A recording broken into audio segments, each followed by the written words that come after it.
Hey guys, for those of you who don't know me, I am Kate Bagoy, and I left the United States in January of 2017 to embark on a year of travel with Remote Year. When I first left the country, I had absolutely every intention of blogging regularly, taking videos, and documenting my journey. And then I started traveling and really learned that I prefer to just enjoy my travels and live my life.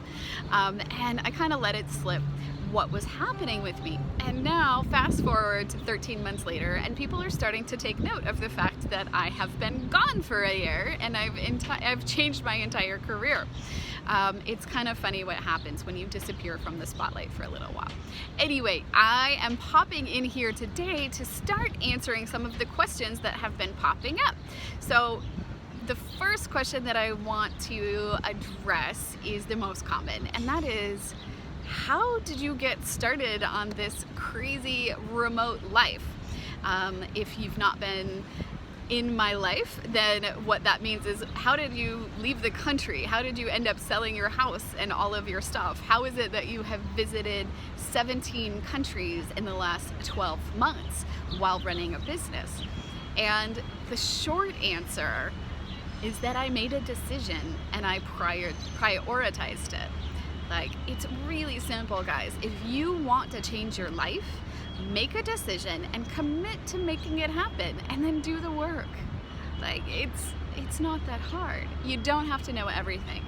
So for me, my digital nomad journey started with one of the Nomad Bibles. So there's usually two entry points into the nomad lifestyle, or actually three. So one, you meet somebody like myself that's doing it and they open your eyes to this whole new world of possibility. Or two, you read one of the Bibles. Mine was the 4-Hour Workweek by Tim Ferriss. That's my kind of nomad Kickstarter. There's also another book called Vagabonding by Ralph Potts, I believe. And usually just about everybody that I've met that has been living this lifestyle has read one of those two books and said that it's changed their life. So if you're interested in traveling more and you want to learn more about this way of life, those are two great starting points. Another idea for you to look at is the minimalists.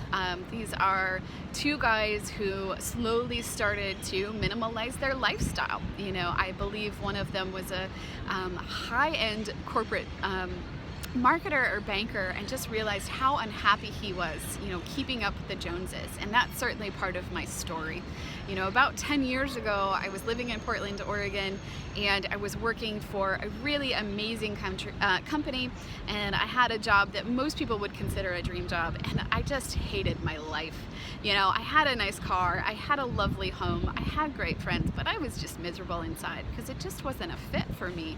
And I spent all of my time working so that I could make more money, to buy more stuff, to feel better about myself, and, you know, stop comparing myself to my neighbors and what they were keeping up with and what they were doing and what I didn't have and what I should have and what I thought other people thought I should have or be or do. And I spent so much time worrying about what I didn't have that I didn't enjoy any of the things that I did. So those are a couple of ways that I got started, but what it really looks like in practice is that once I read the 4-Hour Workweek and I made a decision, and my decision was that I was going to travel more. I was going to take at least one international trip per year and multiple domestic trips, and I was going to somehow use my experience to share and inspire other people to change their life. That was my decision. I didn't know how, I didn't know when or why I was going to do that. I just knew that I would. And I made a decision and I started taking action. I started a blog, I started sharing more, I started planning travel, I started cutting expenses so that I could travel. Those are just the little things that we do, and they add up. There's no magical piece of advice that I can give you that's going to change everything, other than make a decision and start doing the work. That's how you get what you want. It's really easy, and it's totally worth it. Actually, it's not easy. I'm not gonna lie. This is not an easy lifestyle, but it's absolutely rewarding. And it's simple. It's a simple process. Make a decision, commit to making it happen, and keep taking the steps that it takes to get it done. I'll see you on the road.